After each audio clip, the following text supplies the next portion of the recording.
Estrada, Transformation Coach en Agile Quest. Esto es Café Q, una iniciativa de Agile Quest. El día de hoy vamos a tener un personajazo, es otro referente en México. Trabajamos para la TAM, pronto llegaremos a más personas de la TAM que hacen referencia, que ayudan a las organizaciones a ir más allá. Víctor García, tal vez no lo ubicas, Big Man en el bajo mundo. Big Man es un referente en temas de UX. Nos va a platicar desde cómo tomó la carrera, una super carrera que estudió en Oaxaca, México. Lo lleva a entender todo este tema de del Customer Centric. Él lo empezó hace muchos años en México, desde la parte académica. Nos va a explicar todo esto. Se dice muy fácil el Customer Centric, pero él nos va a platicar desde el origen. Actualmente está trabajando, como ven allá en el fondo, a Torre BBVA en México, en Reforma. Nos va a llevar por sus diferentes caminos, cómo estuvo trabajando durante 13 años en el tema académico, y eso lo llevó a ir a diferentes organizaciones en diferentes partes del país, interactuando con muchas personas. Es un referente en temas de design thinking en México para su carrera, más lo que vivió y todo eso. Nos va a explicar cómo hace conexión, un déjà vu. Nos metimos a ver temas, híjole, que casi nos salió la lagrimita de recordar muchas cosas, puntos en común. Y nada, como siempre es tan interesante que tuvimos que partir en varias partes la entrevista. Gracias totales, tocayo. Nuevamente, esto es Café Q, una iniciativa de Agile Quest. Mi nombre es Víctor Estrada y la verdad es que les va a dejar muchísimo esta introducción de mi tocayo Víctor García, Big Man. ¿Cómo están? Buen día. Víctor Estrada, parte del equipo de Agile Quest. Estamos hoy en Café Q. Tenemos otro invitado, no sé qué decirlo, es un invitado de lujo. No le pagamos, o sea, corretear a mi tocayo, ahorita lo van a conocer. Es una persona, el otro día vamos a platicar, ahorita les vamos a sacar la sopa. Para ir un poco en la parte de atrás, yo siempre lo ubico como esa película de Pedro Infante, ¿no? De la época dorada de México, que llegaba corriendo y le decía, ya llegué vieja, ya me voy vieja. Así es como yo ubico mucho a mi tocayo, Víctor García. Ahorita nos vamos a platicar, la verdad es que tocayo, aquí sí me puedo parar, aquí sí me puedo decir, o sea, gracias totales por aceptar, tocayo. Ahora sí vengo decente, el otro día no estaba tan decente. Víctor García es un referente en el tema de UX. Nos va a platicar cómo le entró a este mundo, de dónde viene, qué hace, qué está haciendo actualmente. Ya amenazamos que va a haber otra entrevista porque no nos va a dar esta, se nos va a acabar la vida y no la vamos a terminar. Tiene tanto que contarnos. Y nada, para algunos tal vez lo ubiquen más, o sea, su nombre de batalla, Big Man, es más conocido por su nombre de batalla, ¿no? Tocayo, un gustazo que nos dieras estos minutos y nos platiques. Hombre, tocayo, el placer es todo mío. Gracias por la invitación, gracias por la presentación también. Y Sí, pues sí, ¿no? El ya llegué vieja, ya me voy vieja, creo que sí sí, puede ¿verdad? ser algo que me represente mucho. Ajonjolí de todos los moles, pues digamos, me gustaría describirme más como un militante activo y muy participativo del entorno de comunidad, tanto del Sí. mundo de agilidad como del mundo de UX. Entonces, por eso es que me ven aquí, me ven allá, pero espero y la razón por la cual hago tanto ajetreo, pues es que tener la noble intención de compartir algo que sea de utilidad para los practitioners, para la comunidad en sí, y pues ojalá que esta no sea la excepción. Espero no quedarte mal y pues No, lo que quieras preguntar, pues aquí andamos. no, al contrario, tocayo, no nos vas a quedar mal. Híjole, Big Man, ¿qué estudió? chivos, así como radiografía de perfil sociodemográfico, así vamos a Sí, sí, empezar. sí, sí, sí, sí, sí. Vamos a empezar hasta el fondo para que vean tu historia. Ah, caray, bueno, bueno, bueno. Am, ¿Qué estudié? Estudié una carrera que se llama Ingeniería en Diseño. Eh, es un perfil bastante sui generis. Mi carrera la diseñó el arquitecto Pedro Ramírez Vázquez. No sé si algunos de los que nos vean, nos escuchen, lo ubicarán. Es un arquitecto igual referente a nivel internacional, mexicano 100%. Y él fue, digamos, un alumno, por así decirlo, de la escuela de la Bauhaus, que Ujú. también Ah, es ok. como muy icónica en la historia del diseño. Hay un antes y un después de la Bauhaus. Claro. Pedro Ramírez Vázquez tiene cierta formación de la Bauhaus, que emigró a Estados Unidos después de la guerra, de la Segunda Guerra Mundial, y Sí. al, digamos, hacer carrera en México, tiene un fuerte vínculo con la UNAM. Y en la UNAM había una persona, un español, que, que digamos, también fue importante para ellos. Uh, y el caso es que esa persona fue invitada a crear un sistema de universidades en el estado de Oaxaca. Yo soy originario de allá. Ok. Y el estado de Oaxaca es típicamente productor de diseño, ¿no? A nivel, pues, de la cultura, de la artesanía y demás. Entonces, él consideró que una carrera orientada al mundo del diseño era necesaria dentro del contexto de Oaxaca, e invitó al arquitecto Pedro Ramírez Vázquez a, a crear un programa curricular único, Toma. digamos, en su especie, y con la influencia de la Bauhaus y el contexto de Oaxaca como, digamos, una cuna del diseño artesanal y demás. Creó ese híbrido de carrera llamada Ingeniería en Diseño, que básicamente es abarcar el diseño desde una perspectiva muy integral, considerando la creación de imágenes, la creación de espacios Sí. y la creación de objetos, ¿no? Con una fuerte influencia de la ingeniería, ¿no? Del hacer las cosas, del construir las cosas. Entonces, esa carrera peculiar estudié a nivel licenciatura. Después trabajé un rato en la industria. Sí ejercí como ingeniero en diseño porque me desenvolví tanto en el mundo del diseño industrial, específicamente en el mundo del diseño de mobiliario de madera. Súper. Después migré al área arquitectónica como supervisor de obra pública Toma. en la construcción de infraestructura escolar, digamos, a nivel universidad. Sí. Eh, y después decidí estudiar un posgrado, una maestría, que también, digamos, fue muy peculiar y pionera en el país, también en la Toma. universidad de donde estudié la carrera. Oye, Tocayo, Se creó, sí, déjate adelante, interrumpo a ver, abruptamente, Tocayo. ¿En qué año? a ver, Esto dime. que comentas está súper interesante. ¿Qué año era cuando se creó esta carrera? Cuando se creó debió haber sido como en 1991, 1992, más o Tómala. menos. Sí, sí, Súper. sí, o sea, bueno, Y no es sí, tan sí, nuevo. tiene poco tiempo, pero es ese choque de influencias, ¿no? Lo que dices, de traer todo el diseño europeo, toda la parte histórica de lo que es Oaxaca. Para aquellos que nos están escuchando, porque pues, lo vamos a transmitir por toda la TAM, si ustedes han tomado mezcal, bueno, ahí es donde nace todo el tema, en Oaxaca. Este, ¿qué, cuando tú entras a estudiar esto, lo traías en tu mente desde antes de entrar a la escuela o llegaste de chiripa? ¿Cómo fue que llegaste a la universidad? ¿Sabes? Otro tema es, me suena como el trolebús, ¿no? O Ah, sea, ¿qué caray, ¿por qué? eres? ¿Eres camión o eres eléctrico? Ah, O ya. sea, como que eres uno u otro, ¿no? Sí, sí, sí. En la carrera teníamos el chiste peculiar de que éramos como una multifuncional, ¿no? Imprimíamos, sacábamos copias y Sí, escaneábamos, ¿no? Pero no éramos ni un escáner ni una impresora y demás. Ah, tómala.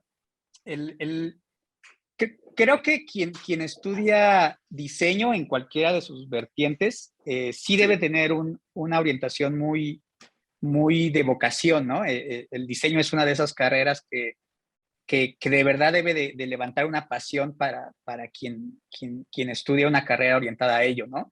En mi caso sí. muy peculiar, resumo muy rápido la historia, pero yo siempre digo que mi primera influencia en el mundo del diseño fueron los Caballeros del Zodiaco, ¿no? Ah, No ¿cómo sé, crees? Sí, seguramente seremos claro. por ahí más o menos contemporáneos, pero Sí, en mi claro. niñez, digamos, los Caballeros del Zodiaco era un fenómeno a nivel televisión, y pues la obsesión de muchos de nosotros pues era las armaduras Claro, claro. los caballeros de oro y demás. Entonces, a mí me pegó mucho el tema como del estilo visual, ¿no? Del anime japonés. Sí. Y empecé a dibujar y a tener un cierto gusto por dibujar a partir de querer, digamos, dibujar a los caballeros del zodiaco y Cabello demás. Zodiaco. Eh, y bueno, creo que eso me abrió un poquito la mente hacia temas como el dibujo o la parte muy visual. Eh, en- eh, Curiosamente, ¿no? En la secundaria técnica, en la generación que entré, se creó el primer taller de diseño gráfico en una secundaria técnica a nivel estado de Oaxaca, ¿no? Entonces Toma, o se sea, creó casi el taller, nada. y fui, digamos, como de los afortunados que pues llegaron un día al salón de clases a preguntar, oigan, ¿quién está en un taller que no le gusta y quisiera cambiarse al nuevo taller de diseño gráfico? Y yo que estaba en el taller de forja y soldadura, fui uno de los primeros en levantar la mano, por supuesto, Claro, porque mi claro. físico y mi complexión no daban para esos menesteres. Ok, Entonces, entré al taller de diseño gráfico y definitivamente fue algo que me marcó mucho. claro. De las cosas que más recuerdo de la época de secundaria fue lo que aprendí, digamos, a nivel del taller. Hice temas de serigrafía, de revelado de negativos, Claro, claro, del uso, digamos, de materiales y técnicas muy, digamos, del mundo de diseño de antaño, ¿no? De claro, trabajar con claro, estilógrafos, con tinta china y cosas que de verdad son antes, digamos, de la famosa era digital y que claro, a los diseñadores los formaba de manera distinta, ¿no? Hoy te equivocas claro. en un software de diseño en una computadora y tienes el Command Z y regresas, ¿no? A Pero lo que antes, sigue. exacto, ¿no? Pero antes era tener muchísimo detalle porque el más mínimo error te echaba a Bye. perder pues todo, ¿no? Todo tu trabajo de horas, ¿no? Entonces, Claro. participé en ese taller, me gustó mucho, influyó mucho en lo que soy, yo creo, actualmente. Y de ahí en el nivel bachillerato, a lo mejor ya estoy yéndome muy atrás, pero en el No, nivel no. bachillerato tuve también la fortuna de tomar una formación técnica en dibujo arquitectónico, ¿no? Entonces, Tómala, secundaria sale. fue mucho de diseño gráfico y en bachillerato fue mucho de diseño arquitectónico, mucho a nivel técnico de elaboración de planos arquitectónicos, maquetas Claro, arquitectónicas, la representación, digamos, a nivel dibujo tridimensional, perspectivas y ese tipo de cosas, pero también, digamos, claro. me orientó mucho al tema del diseño, pero en ese caso el diseño arquitectónico. Y pues la carrera que ofertaba la universidad en donde estudié, pues, iba mucho en esa línea, ¿no? Sí, Diseño el match. gráfico, diseño arquitectónico, nada más el tema del diseño industrial, a lo mejor era algo que no había explorado mucho, pero en sí, pues era como una cosa que ahí estaba, ¿no? Pero en esa etapa en la que todos estamos como un poco confusos al momento de elegir qué estudiar, yo también tenía como dos intereses muy fuertes que curiosamente hoy día, pues creo que también de una u otra forma me han marcado, ¿no? Todos los puntos se conectan en el futuro, decía Steve Jobs. Claro, Y claro. en mi época, digamos, de adolescencia, me interesó mucho el tema de las ciencias sociales. Fui un fanático de libros acerca del Che Guevara, de Marx, de Engels. El socialismo estaba casi tatuado en mis venas y yo Ah, tuve en flor algún de momento un piel. interés fuerte por estudiar ciencias sociales, museografía, arqueología, algún tipo de esas áreas o de esas carreras. Mi papá pegó el grito en el cielo porque decía que de eso no iba a vivir. pero tuve un Claro. interés muy fuerte en eso. Y otra cosa que siempre me llamó mucho la atención es el mundo de la programación, ¿no? Yo empecé a programar también desde adolescente por algunos cursos. Te estoy hablando de 1995, 1998, una Sí, cosa por el estilo. el cómputo estaba llegando fuerte en la computadora personal a Sí, nosotros. exacto, exacto, ¿no? Pero a mí me tocó, eh, vi el capítulo que grabaste con Jorge Eras y esas remembranzas históricas al MS2 y al iniciar tu compu con los Sí, cassettes y todo esto, con los disquetes, perdón. Bueno, a mí me tocó un sí, poco de esa época y yo aprendí a programar en Pascal, en Quick Basic, ¿no? Llegué a claro. utilizar Uf, bases de datos de Creeper. Después ya en la Clipper. universidad eh, aprendí programación estructurada en C, el lenguaje C, Ujú, ujú, que era y lo en la más maestría, lo más trendy, ¿no? En ese avanzado, momento, era lo lo más súper avanzado, ¿no? avanzado. Sí, sí. Y en la maestría que estudié, que cada rato les cuento más de esa parte, llegué a programar en Java, en una versión de Java para móviles, Java 2 Micro Edition, creo que se llamaba. Sí, sí, sí. Entonces llegué a utilizar entornos como Eclipse, llegué a programar en MATLAB para hacer procesamiento digital de Eclipse. imágenes.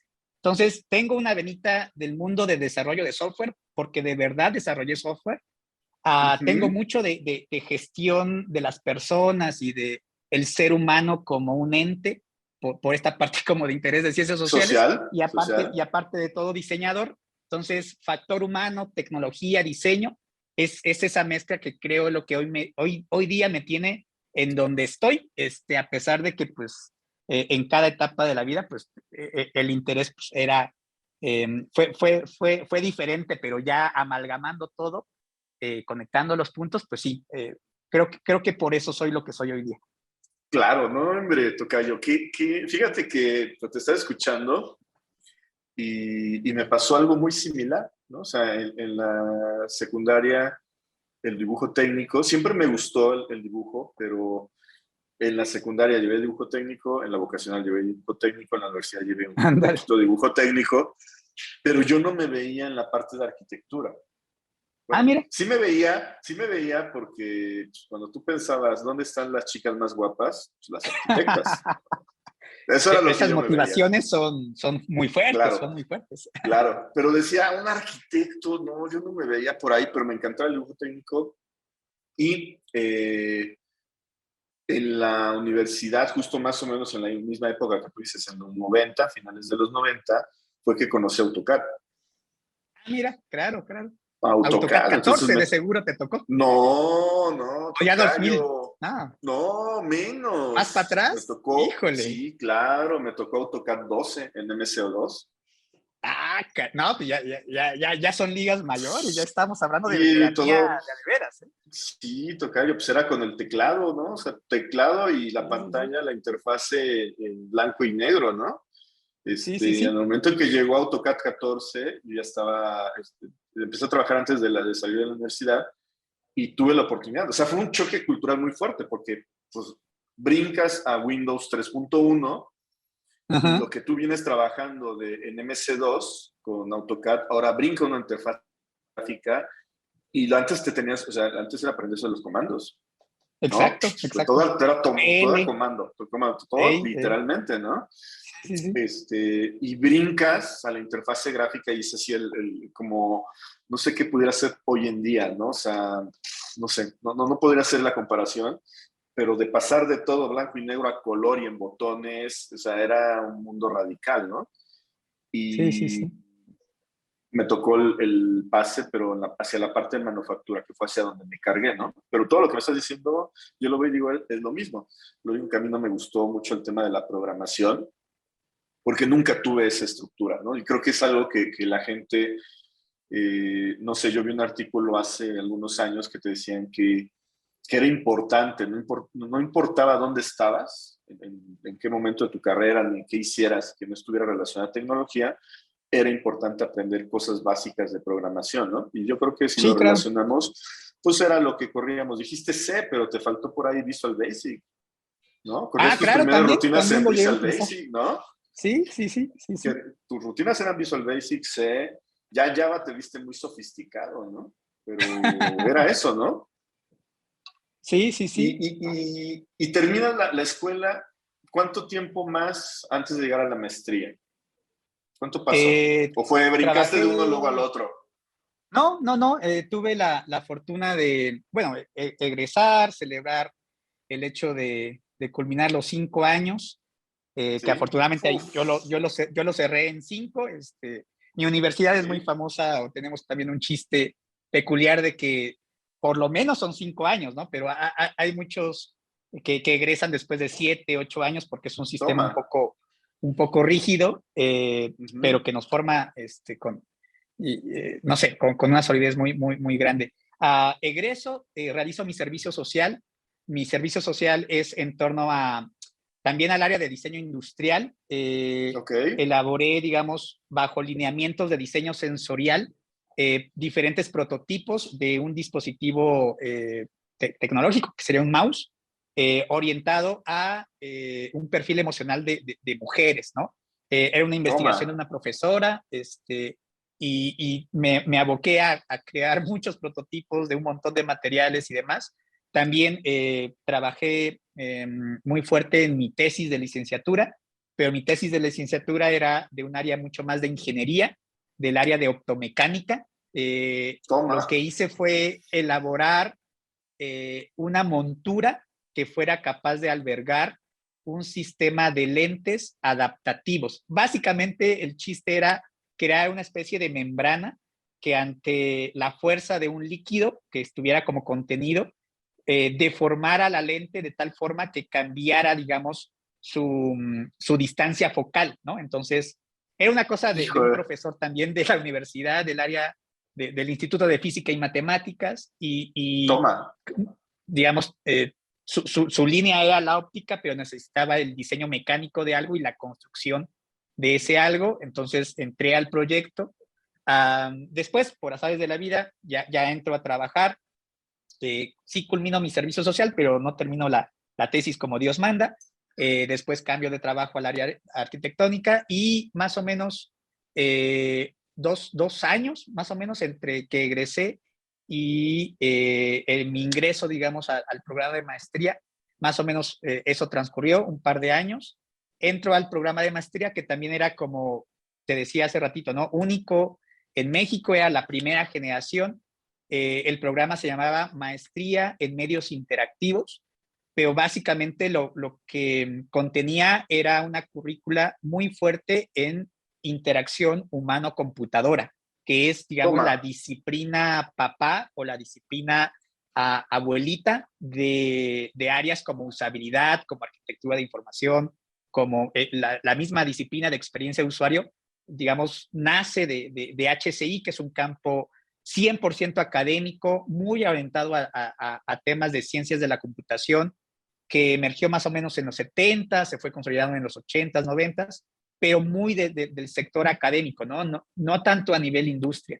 Entonces, en México, en los 90s, más o menos, algunos eh, profesores, investigadores o algunos interesados en ello fueron los primeros, digamos, becados a nivel CONACYT y ese tipo de cosas, en estudiar posgrados en el extranjero relacionados con HCI, con usabilidad, y muchos de ellos regresaron al país y realmente fueron los que empezaron, digamos, a sembrar las bases, digamos, de Las HCI en raíces. México, ¿no? Sí. En la Oye, universidad en la tocayo, que es... Dime, dime, todo, dime. todo académico, o sea, esto que estás comentando estabas completamente pegado a estas mentes que acabas de decirlo, ¿no? O sea, personas con doctorados que tenían, pues a ver, Sí, estamos hablando que el cómputo, si no mal recuerdo y tú me corriges, debiera de tener 60 años en México, el cómputo, uh -huh, uh ¿no? -huh. Y Sí, sí, eso te sí. voy a decir por qué.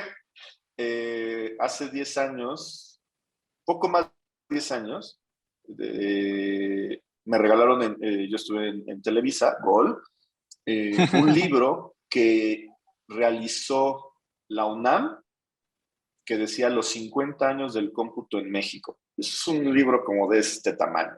No sé si lo has Ya, ya, llegado ya. a ver. No, no, no, no he tenido la fortuna. ahora te lo va a dedicar, tocayo, y explica todo esto que estás diciendo, ¿no? O sea, para nosotros ahorita suena muy fácil, pero si te vas a la historia, lo has vivido, ¿no? Con estas personas que fueron, trajeron las cosas, te ha tocado la fortuna de ser pionero en muchos de estos temas, ¿no? O sea, esto que platicabas de tu alma mater, eh, ¿por qué lo ponen ahí esa escuela, no? O sea, la carrera hoy en día, la gran pregunta sería, ¿esta carrera fuera de Oaxaca existe en otras universidades o no hay nada muy similar? Por muchos años fue una carrera única en su tipo. Ujú. Dentro de las universidades del mismo sistema en donde yo estudié, pues se fue, digamos, reproduciendo para estar presente en otros campus del estado.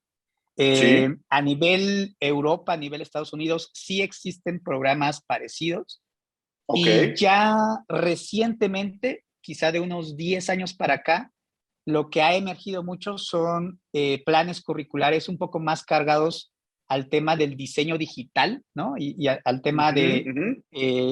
temas interactivos, multimedia, cosas por el estilo, pero han como pasado un poco esta parte del diseño desde una perspectiva integral. Entonces, carreras así tal cual como la que te estoy contando, creo que todavía podemos ostentar, porque todavía me siento un poco parte de Claro, la universidad claro, y tu demás, alma pues estuve mater, mucho tiempo allá. claro, Eh, claro. creo que seguimos siendo como una carrera única en el país y lo único que creo que todavía nos ha faltado es eh, cumplir esa visión, ¿no? Que tuvieron los que crearon el programa de realmente cambiar la realidad a nivel del Estado, ¿no? De dotar de tecnología, de habilitar tecnología dentro del Estado y pues tratar de cerrar un poco esa brecha de desigualdad social, económica que existe Claro, en la claro. región.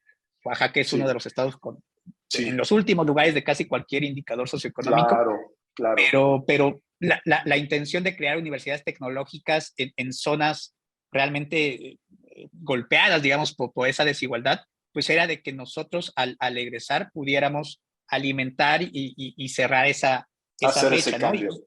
Y hay muchos proyectos y muchas aportaciones de la universidad y de ese sistema en beneficio, digamos, del desarrollo económico, cultural y social de la región. Eso, sin lugar a dudas, sí ha beneficiado, pero es verdad que también existe mucha fuga de talento, ¿no? Y Claro, yo mismo soy un caso de esos, ¿no? O sea, trabajé mucho ahí tiempo en, vamos.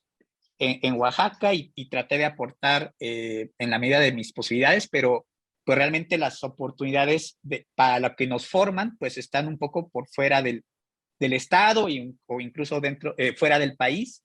Entonces, creo que falta ese pedacito para cerrar Para hacer ese, el propósito para el cual fue creado no solamente la universidad, sino que la carrera que estudié a nivel de sí, licenciatura, el programa de maestría que estudié también tenía un poquito esa orientación, pero sí. creo que ha dado muy buenos resultados. Súper. Oye, Tocayo, ¿sabes cierta que me platicabas de la maestría? Lo primero que Ujú. me vino a la mente de este tema de las interfaces humano-computadora, y tú me Ajá, corriges, eh, me remonto a las películas de Steve Jobs, ajá. las recientes, ¿no? Hay una, bueno, no sé cuál de las dos podría ser, o las dos, donde hace mucho énfasis de esto, ¿no? Sacan la carátula del Time y se ve por ahí una figura y él hace una explicación ahí muy pequeñita, pero hace referencia justamente a este concepto. No sé si estoy correcto o no. ¿Sí Eh, ubicas? sí. He visto el par de películas de Steve, pero si hablamos de recomendaciones cinematográficas, fíjate que la película que me parece mejor retrata, ¿no? La revolución a nivel de la computación y de las interfaces de toda esa época. Es una película muy buena que se llama Los Piratas de Silicon Valley. No sé si la Claro, ubicas. claro, claro, Esa, Tocayo, claro. esa película de verdad que es súper recomendable para cualquier entusiasta de la tecnología, del diseño y obviamente del tema de interfaces y demás. Creo que refleja de mejor manera, sin tanta cuestión en la farándula y en la parte como oscura de la vida personal de Steve Jobs y demás. Claro, claro. Pero sí, definitivamente el concepto de interfaz como esta mediación entre el ser humano y la tecnología, me parece que en HCI como disciplina académica y demás, la aborda, la estudia en su justa y compleja En su totalidad. dimensión, ¿no? Lo que hoy entendemos como interfaz gráfica de usuario, ¿no? Lo que mal llamamos como las pantallas, ¿no? En Las realidad es pantallas. solo un tipo de interfaz, ¿no? Porque existe, digamos, interfaces a nivel servicio, que también son estos puntos de contacto que median entre el ser humano y los servicios que brindan las empresas. Hay interfaces de voz como Siri, como Alexa, hay interfaces ápticas que vimos de manera futurista en Minority Report con Tom Cruise y que Minority hoy día ya, Report, claro, tocayo, hoy con día tu... hoy ya los estamos viendo en el mundo real Claro, y viene el metaverso y estamos en el mundo cripto y estamos en el mundo NFT y creo que, o sea, de verdad abordar el estudio de interfaces, ¿no? O de interfaz en el sentido de esta mediación entre el ser humano y la tecnología, entendiendo factores ergonómicos, cognitivos y del contexto, para mí es como, pues no sé, como elevar la conversación a cosas realmente complejas, más allá de el color del botón en la pantalla de iOS, ¿no? Que insisto, es una claro. forma muy limitada de entender esta cosa compleja que es la interacción entre el humano y la tecnología, La ¿no? Y no computadora. todos son aplicaciones móviles, ¿no? Claro, claro, tocayo. No, hombre, o sea, híjole, no es para que recuerden, estamos con nuestro tocayo. Es que es difícil decirle Víctor García, la neta, es más bien conocido en el mundo, en el bajo mundo como Big Man. Nos está platicando esto, la verdad es que es un honor esto que nos estás platicando, porque muchas veces, como tú lo acabas de decir en este instante, tocayo, ¿sabes? Es hasta de ciencia ficción. Sí, sí. Para nosotros es este momento de lo que tú dices, la interfaz ahorita para nosotros es pues, casi natural, ¿no? Pero Uh si -huh, nos uh -huh. remontamos hacia atrás, y estamos hablando de poquito tiempo, estamos hablando de no más de 20, 25 años, eh, es un salto súper brutal, ¿no? Eh, terminas la maestría y yo creo que como todos, o sea, sí te le debes a tu alma mater. Como dices, desafortunadamente es así. O sea, desafortunadamente Oaxaca es un super estado. O sea, la verdad es que tuve la fortuna de ir hace poco. Yo tenía muchos años que no iba. O sea, tiene muchas cosas, pero desafortunadamente ese tema de retraso económico es muy fuerte históricamente. Y pues hay que comer, ¿no? Desafortunadamente hay que comer. De alguna u otra manera dices, ok, ya terminé esto, ya ayudé, ya puse mi granito de arena en las investigaciones, doctorados de muchas otras personas. ¿En qué momento, saliendo, o no sé si durante la maestría, entras a un trabajo ya más formal, más remunerado, llamémoslo de esa manera? ¿Es en gobierno, es en la parte privada? ¿Dónde es? Pues fíjate que también tuve la enorme fortuna de, cuando entré al programa de maestría, Sí, pues por haber egresado en la universidad y demás, solicité y se me brindó la oportunidad de trabajar a la par que estudiaba la maestría. ok, Entonces, entré dentro del Instituto de Diseño, que es, digamos, sí, el grupo de profesores que también los que conducían la carrera de ingeniería en diseño. Y trabajé, digamos, en el instituto, en un laboratorio de medios digitales, a la par que estudiaba la maestría, entonces tenía un horario horrible de 7 de la mañana a 11 de la mañana clases, de 11 a 4 mi horario laboral, y de 4 a 7 o de 4 a 9 a veces clases, ¿no? Las clases vespertinas. ah, Así durante 2 años. ok, Y yo estudié la maestría del 2007 al 2009, ¿no? Y ok, poniendo un poquito de contexto para quienes no lo tengan, el mundo de UX, ¿no? El mundo de la experiencia de usuario, tal como lo conocemos hoy en día, obviamente entre el 2007 y el 2009, sobre todo en el contexto de México, no existía, ¿no? O sea, ni no siquiera el había tema de nada, usabilidad era algo tan fuerte, ¿no? en mi universidad se creó el primer laboratorio de usabilidad que brindaba servicio a la industria desde un Ok, origen académico, ¿no? Por ya, delante de la UNAM o del Politécnico, en nuestra universidad se formó el USALAB. Saludos a don Mario y a Carlos, a Camps, ok, dos profesores, digamos, que condujeron o que lideraron esa iniciativa.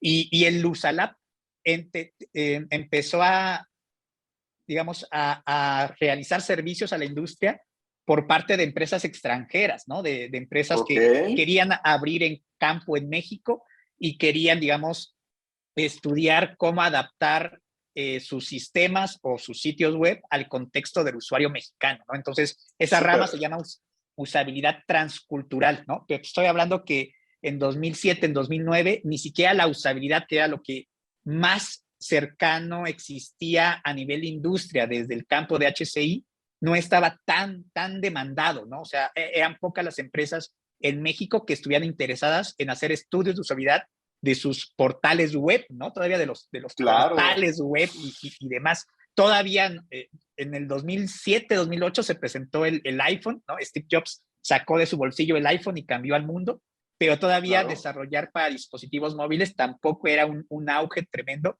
Te contaba que claro, yo desarrollé software para dispositivos móviles en Java y todavía a mí me llegó a tocar los primeros teléfonos con el lápiz, ¿no? Que el lápiz era claro, programar para que claro, la interfaz respondía al touch del lápiz. Era una cosa claro, fantástica y fuera de serie en el 2007, ¿no? Entonces, el campo, digamos, de usabilidad no era tan fuerte, no había tanto interés en la industria, no había muchos profesionales en el área. UX todavía no era algo tan fuerte. Quien también no lo ubica, por ahí del 2009, el mismísimo ujú, Donald Norman, que Donald Norman es como en el campo de UX, como el papá de UX a nivel mundial, es un ícono, es un referente. En el 2009, Donald Norman llega a Apple y se autonombra arquitecto de experiencia de usuario. Es el primer profesional en la industria en asumir un cargo, un rol con ese título, y a partir de eso pues empieza el auge, ¿no? El boom de experiencia de usuario como campo profesional, ¿no? claro, Y ya, entonces yo al egresar de la maestría tenía ujú, en la usabilidad, digamos, lo más fuerte de mi formación, ¿no? De mi perfil. Yo estaba mucho hacia temas de usabilidad transcultural, mucho orientado a temas como de la sociedad de la información, sociedad del conocimiento, cosas un poco más tendientes al área académica. Eh, sí, Estuve un par de años todavía en la universidad en muchas cosas, pero más o menos en el 2013 eh, surgió la oportunidad de incursionar a nivel de investigación dentro del ITAM, del Tecnológico Autónomo de México, en el Instituto de Computación, para un proyecto de financiamiento con ACID.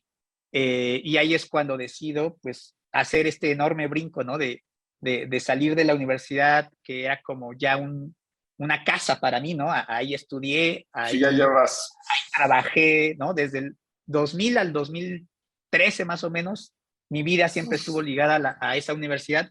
Yo me veía mucho en el área de la docencia, de la investigación, de proyectos, digamos, de temas culturales y ujú, demás. Estuve muy involucrado en temas de diseño editorial, diseño multimedia y demás. Pero bueno, el caso es que surgió esa oportunidad, pude acceder, digamos, a realizar ese cambio y ya instalados en la Ciudad de México, es donde creo que empieza a haber este crecimiento orgánico de experiencia de usuario como disciplina, como campo profesional, como algo que empezaba a resonar en los pasillos, digamos, ¿no? En los terrenos, digamos, de empresas orientadas al mundo de software, ¿no? En claro, Latinoamérica, pues estaba una Natalia Vivas, una Isabel Murillo, una Verónica Traynor, ujú, no sé, hay algunos líderes de opinión o practitioners muy icónicos de esa primera camada. En México estaba quizá Andrea Cantú, estaba quizá Claro, ahorita Selene Castilla, ¿no? Algunas personas claro, La Roja, empezando a, exactamente, bien, este mundo es muy pequeño. Bueno, así pues es. estábamos hablando de personas y amigos en común, entonces, a personas que por su formación profesional o su experiencia incluso fuera de México y después regresando, empezaban a pregonar que el usuario debe estar al centro, de que tú no eres el usuario, de que debemos evaluar los productos digitales que diseñemos, pero te estoy hablando de un 2012, 2013, en donde Sí, empezaba a haber ese tipo de claro, ruidos, de escenarios, y afortunadamente por mi participación en el ITAM, también me encuentro de golpe con la agilidad, así de lleno y muy involucrado, porque me tocó estar en un proyecto que tenía que ver con la integración de la experiencia de usuario en el desarrollo ágil de un producto, y era algo que tenía que abordar desde una perspectiva académica, pero como era un sí, proyecto de financiamiento con ACID, con participación de la industria, era un proyecto que le interesaba a una empresa que se comercializara, ¿no? Entonces, eh, trabajé de la mejor manera que pude esa perspectiva de cómo documentar y cómo analizar académicamente una práctica profesional de integración de UX y agilidad, ¿no? Más o menos eso es lo que me tocó hacer en el ITAM con la guía de un profesor, de un doctor sí, muy reconocido también en el mundo académico y ahora también de la industria, que es el doctor Víctor González.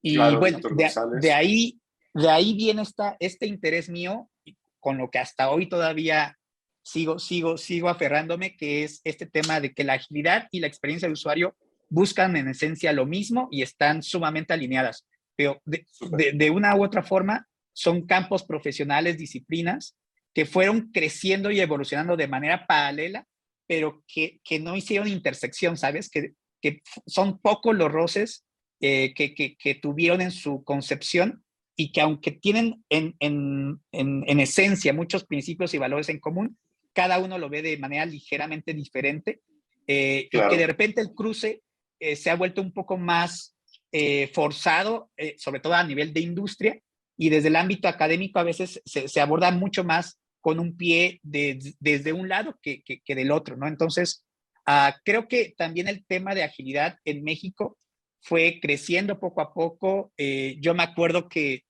cuando estudiaba la maestría, escuché que un profesor se había certificado como Scrum Master y que estaba dando tómala. cursos sabatinos de agilidad, ¿no? Pero ¿qué es eso de Scrum? Scrum en un contexto de universidad, en el estado de Oaxaca, en el 2008 más o menos, era Ok, así rarísimo, ¿no? Pero creo que de una u otra forma, también el auge de la agilidad en Ciudad de México, no sé si generalizarlo a todo el país, empezó a tener ese boom, ese crecimiento también por ahí de esos años, ¿no? 2011, 2012, 2013. 2011, 12, 10, 11, cuando fue lo de México First, que empezó a impulsar esto, ahí fue donde Mira. empezó a dar ese boom.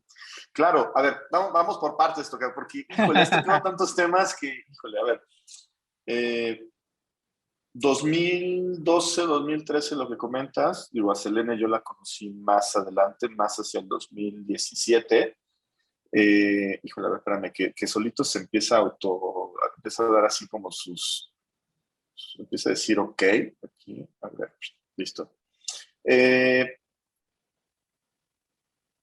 Verónica Treino me tocó, llegó, estaba yo en Televisa, Mira, estando en Televisa Digital, en Televisa Interactive Media, llegó Verónica, venía con todo el tema de Multiplica, sí, sí, sí. eh, y fuimos su segundo cliente en México. Mira, qué Y a curioso. partir de ella conocí muchas cosas, pero muchísimas cosas que antes, me voy a regresar un poco, Tocayo. Es que cuando tú empiezas a hablar de todo el tema académico, y lo platicamos el otro día en la conversación que teníamos, tú ubicabas a los diseñadores gráficos, como lo explicaste, ¿no? O sea, todo eso que viviste, ¿no? De, a ver, no la computadora, sino, a ver, tráete el material, vamos a hacer cosas con las manos y los colores y todo. Y mucho me tocó porque a mi hermana le encantaba el diseño gráfico, aunque terminó haciendo otra cosa. En la preparatoria le tocaba hacer todas estas maquetas, ¿no? Y tenía que interactuar que con los colores y todo. Entonces, comentaste algo bien interesante, ¿no? Porque ese brinco de el diseñador gráfico como lo conocemos, a este nuevo momento, con todo lo que nos comentabas de la interfaz de usuario, el entendimiento del por qué, pero con todas estas disciplinas que de una u otra manera te fueron tocando, y bueno, obviamente con la parte tecnológica, hacen ese cambio radical, ¿no? Ese Sí, cambio sí, sí. de mindset. A mí me tocó vivirlo año 2002, cuando hicimos el portal corporativo de Black Decker. Black Decker son dos divisiones en México, pero de la parte de herramientas. Entonces, lo que tú estabas diciendo, el diseño lo hacían los programadores, el diseño lo hacían los ingenieros.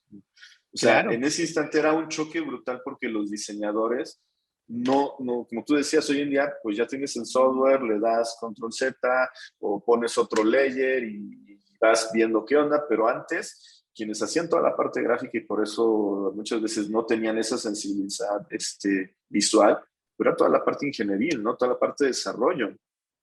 Claro, claro. Conforme los diseñadores gráficos van entendiendo que ya no es solamente de hacer maquetitas y pintar las cosas, sino tienen que meterse al nuevo mundo, las cosas empiezan a tomar como hasta color, ¿no, Tocayo? Es que estás hablando de un cambio, sí, ¿no? Brutal, que Y se presume brutal, sí, muy, muy era fácil, brutal. pero imagínate a un profesional del diseño, ¿no? Del diseño gráfico.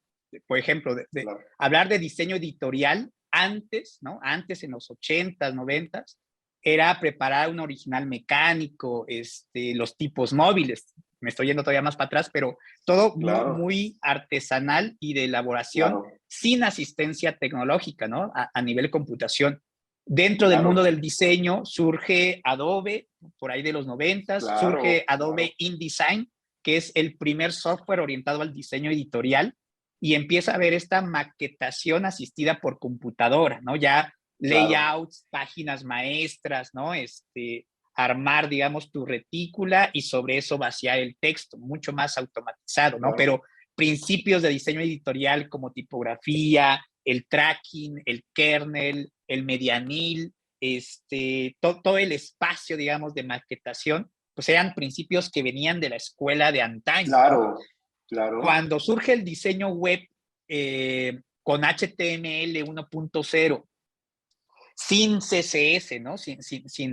Sin todavía maquetación como tal, como dices, ¿no? Los webmasters también, ¿no? Los ingenieros Claro, claro, y el los webmaster, computólogos Tocayo. fueron los primeros que te armaban el servidor, te levantaban el servicio, Todo. hacían gestión de base de datos, hacían maquetación Sí, front, sí, sí, le sí, sí, movían a sí. PHP y demás, ¿no? La capacidad de maquetar, ¿no? O de darle un sentido editorial a las páginas web de los 90s y todavía de los medios 2000s era muy, muy limitado, ¿no? Creo Claro. que la primera ola del diseño web con tablas, ¿no? Y con dips disfrazados y ocultos por todos lados para medio maquetar la web, era algo en donde la gente con perfil informático de computación empezaba a incursionar y algunos diseñadores editoriales pues también empezaron a aprender un poquito de HTML y CSS, pero básicamente una maquetación muy rudimentaria. Yo creo que un boom en la incursión del diseñador, de ese diseñador gráfico, digamos, que tenía un precedente mucho más hacia temas editoriales y demás, es gracias a Adobe Flash, ¿no? Flash fue el Claro. software que rompió Flash, la... Flash, Tocayo, por supuesto, no, me estoy vas a hablando sacar la de la historia, ¿no? lagrimita, O claro. sea, Oye, ¿te acuerdas Flash, esa época? Todo mundo quería hacer sus sitios con Flash, ¿no?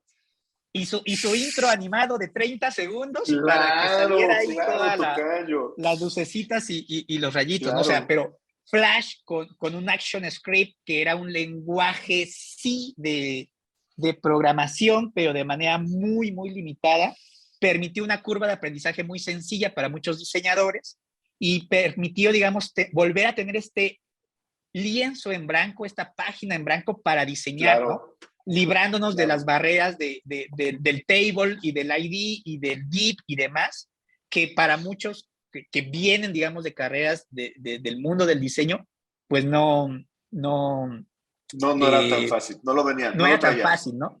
Flash Sí. fue lo mejor y lo peor que le pudo pasar al diseño en su Claro, introducción al mundo web, claro, ¿no? tocayo. Porque Sí, sí, sí, después sí. de darle esa capa de diseño al contenido web, pasamos al lado oscuro de la fuerza, ¿no? En donde Claro. sobreexageramos, explotamos en demasía la capacidad de animar o de estructurar contenido de la forma en la que el diseñador, digamos, dictara, ¿no? Otra vez, sin una mentalidad centrada en el usuario, en sus necesidades, etcétera, ¿no? Entonces, creo Sí. que la incursión de muchos de los primeros profesionales que podríamos llamar como diseñadores de interacción o diseñadores visuales orientados a interfaces gráficas de usuario, fue así, ¿no? De manera muy orgánica, de manera muy natural, gracias, digamos, a esa ventana enorme que representó Flash y fue el hecho de no programar para diseñar cosas para la web. Y a partir de eso, creo que disciplinas o campos profesionales como arquitectura de información, como diseño de interacción, a autores como J.C. James Garrett, como digamos, todos los libros de Rosenfeld, habidos y por haber, habidos y por haber, son como la base de lo que ya empezamos a tener como un fundamento, ¿no? Como principios de esas disciplinas, el diseño de las cosas cotidianas de Donald Norman, No me hagas pensar de Steve Krug, para muchos de los que nos formamos académicamente, quizá, bueno, yo me considero un afortunado, pues, porque a mí me Claro. enseñaron HCI, a mí me enseñaron usabilidad, tuve 3 semestres de HCI en la maestría, y yo no tuve esa curva de aprendizaje a base de golpes y de trancazos y de buscar en la web, en la dark web, ¿no?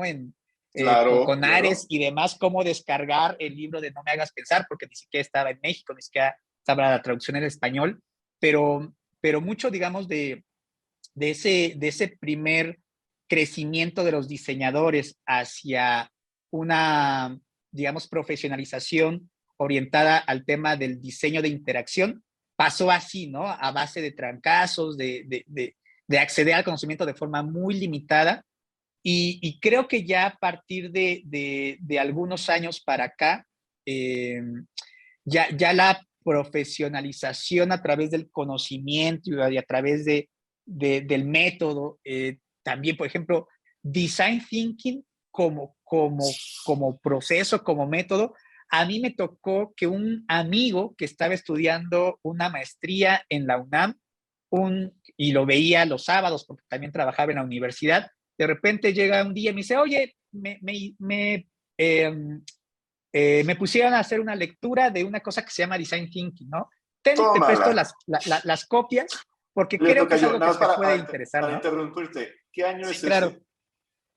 Estaba hablando más o menos 2000, también 2009, 2010, más o Ok. menos. 2009, te entregan unas copias de algo de Design Thinking y nada más para recapitular todo lo que nos has platicado en estos minutos, lo lees y es como leer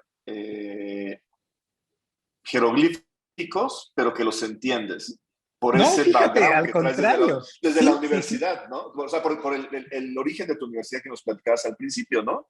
Sí, claro, claro, claro, porque, o sea, en realidad cuando lo leo, y les estoy hablando para quienes lo ubiquen, del artículo de Tim Brown acerca de Design Thinking en la revista de Harvard Business Review, que es como, que se publicó en el 2008 y es uno de los Sí, artículos más emblemáticos y más icónicos en la historia de Design Thinking.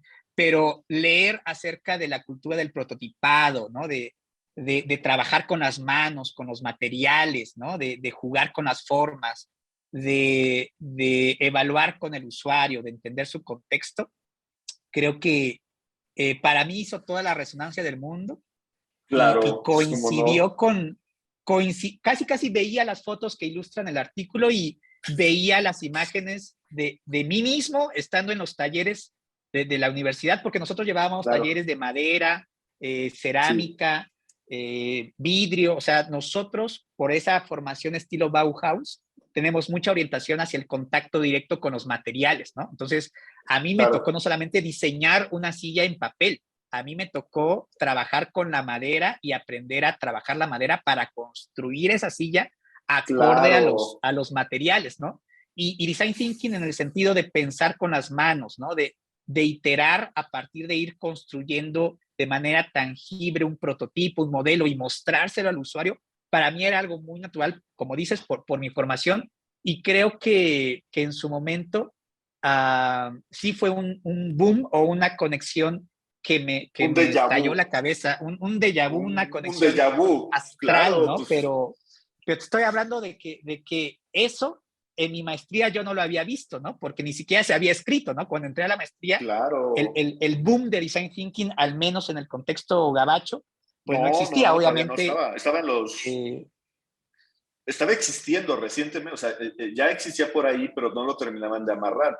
Pero como tú dices, a ver, es que lo traes de la escuela del Bauhaus, o sea, es la escuela escandinava, europea del diseño, uh-huh, que es el core literalmente, que viene uh-huh, a reducir el tema del design thinking. Por eso para ti es un déjà vu, porque empiezas a hacer el flashback de todo y te hace total sentido en punta a punta, ¿no? Lo único es como exacto. decías, te adelantaron un lustro te adelantaron. Cuando ves el documento, pues te ganaron escribirlo, total. No, para nada, para nada. Lejos estaría de lograr todo eso, pero definitivamente Claro, todo esa formación de design thinking de los profesores en la Universidad de Stanford pudo haber ocurrido en mi universidad en claro, Oaxaca, ¿no? Porque teníamos la claro. carrera, Tenías teníamos la todo. infraestructura y creo que el profesor David Kelly hubiera sido muy feliz en Oaxaca practicando con sus alumnos, no solamente a pegar Claro, post-its en la pared, pero tener bueno, todo. varios talleres y mucho campo para realmente pues formar la mente del diseñador, ¿no? Y yo creo que a final de cuentas, otra vez retomando el tema de cómo fue creciendo, cómo fue evolucionando el diseñador gráfico, el diseñador tradicional hasta convertirse en un diseñador de interacción, un diseñador de experiencia de usuario, tiene que ver mucho con esa ausencia del entendimiento de la ergonomía, ¿no? De una interfaz no es lo mismo que una página de una revista, Claro, que de un libro, ¿no? Porque carece de ese sentido de interacción, ¿no? La página de un libro está para leerse, para consultarse, pero cuando el diseñador gráfico empieza a maquetar sitios web, la interacción la entiende de forma distinta, ¿no? Y la entiende sin este enfoque de la ergonomía, de la arquitectura de información, de la navegación, del sentido de cumplir o lograr una meta, que tiene muchísimo que ver con estas áreas mucho más orientadas al diseño industrial, por ejemplo, incluso al claro. diseño de espacios, al diseño arquitectónico. Entonces, esa ausencia de conocimiento y después una herramienta como Flash que le permitía hacer prácticamente como cualquier cosa. Te digo, Sí, fue lo sí. mejor y fue lo peor que pudo haber Sí, pasado. un boom, claro. Una mezcla explosiva, pero que a la postre cobró su factura, ¿no? Y también en esta parte como del otro lado, ¿no? Del campo de los webmasters y de los primeros maquetadores web o de los primeros ingenieros web que tenían todo el tema tecnológico, ¿no? De HTML, CSS, JavaScript, PHP, ¿no? Me acuerdo cuando el buen también Freddy Vega, por ahí del 2012, 2013, pues ya era un astro latinoamericano con Mejorándola y Un Christian rockstar. Andersen con un par de Sí, rockstars crean, digamos, junto con el auge de HTML5, pasan ya de Mejorando la Web, no es cierto, de Crystal Lab, fue la escuela de Flash para muchos de nosotros, pasan de Claro, Crystal Lab y de maestros del web, de estos dos foros, a formar claro. Mejorándola y a crear los primeros cursos online con Ciedrix, con Arturo Jamaica, con Ofelia Pastrana, Sí, y aprovecharse de HTML, bueno, no aprovecharse, sino explotar explotarlo. HTML5, ¿no? Que HTML5 ya fue como lo mejor de Flash, pero con la Claro. decencia y la estructura necesaria para la web. Y fue, yo creo que el parteaguas también para ya una como reconciliación o una puesta en común entre diseñadores y personas del mundo de software, ¿no? Y Yo la creo parte de que, ingeniería. y la parte de ingeniería, ¿no? Yo creo que HTML5 ya permitió muchas cosas que iban en pro, digamos, del diseño de interacción, del diseño visual y que también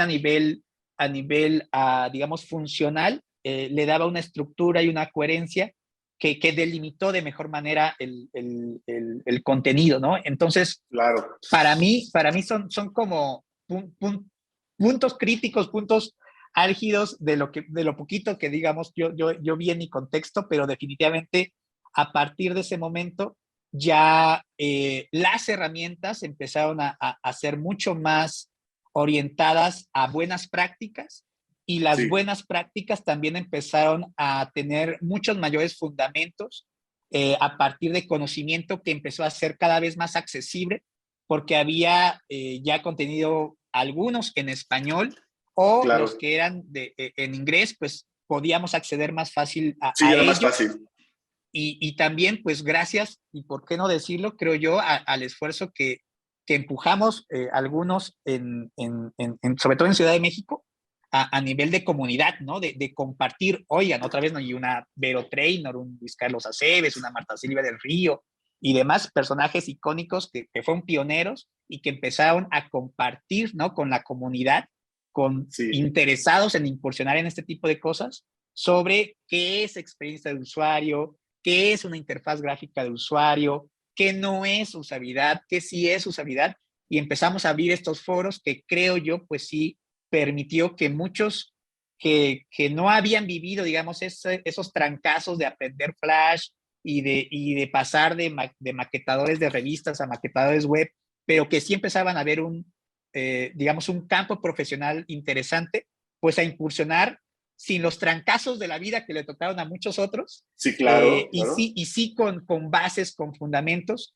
que creo hoy siguen siendo tremendamente necesario para muchos, pero eso ya permitió un crecimiento mucho más estable y mucho más adecuado para la profesión, ¿no? Pero de ahí hasta yo creo un 2015, un 2016, al menos en el contexto de Ciudad de México y demás, creo que ya empezaban a haber profesionales bien preparados en ese tipo de temas, pero la industria todavía no estaba en ese Brava. auge de la oferta, ¿no? De yo quiero en mi empresa un profesional de UX, un equipo de UX o un departamento de UX de 240 diseñadores, como, Súper. como es el ¿Cómo caso, estás ahorita? ¿Dónde como estás? ahorita estamos, ¿no? O sea, antes Claro.